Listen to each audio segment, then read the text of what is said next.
What up, guys? JP back at you once again, bringing you guys day number 24 in my 5th annual 31 Days of Horror, where I watch and review 31 horror films during the month of October, November, December-ish.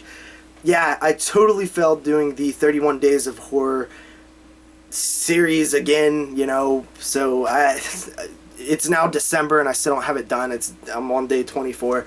I did actually watch enough films to finish it. I just got lazy with the reviews, so we'll finish it up here. You gotta finish the race, even if you're in last place. So what we have here today is Clockwise, coming to us courtesy of Artsploitation Films. I believe this film had a 2015 festival circuit run and got its official release in 2016. It is number 46 on the spine, and it is from the United States of America. This film follows a man who is a scientist. He is trying to create a teleportation system similar to that of The Fly. And basically he eventually figures it out, and it works, but his dog is teleported and it doesn't really show up for a couple hours, so it seems to have a delay. Anyway, he decides to test it on himself, and then all of a sudden when he teleports, he's in his lab, which is no longer his lab. He goes to his house, which is no longer his house. His mom's on death's door, his wife and sister are dead, and he's like, what the hell is going on? Basically, it's time travel. He accidentally created a time travel machine instead of a teleportation machine. And basically, he has to try to figure out the mystery of what had happened and what had gone wrong over the past couple months that he time traveled. Very interesting concept, very high concept for an independent film.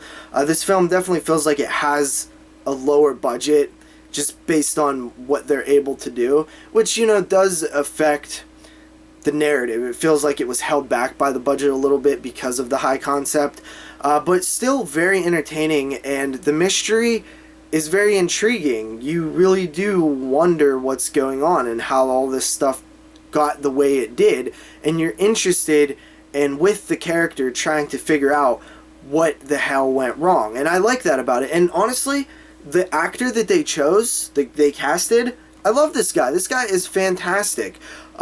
He's not your typical actor that you would choose for a role like this. You might go for more of a heroic or leader type of character. This is just like a nerdy scientist that feels very natural. I really like that about this film. The casting was fantastic. I did really enjoy that.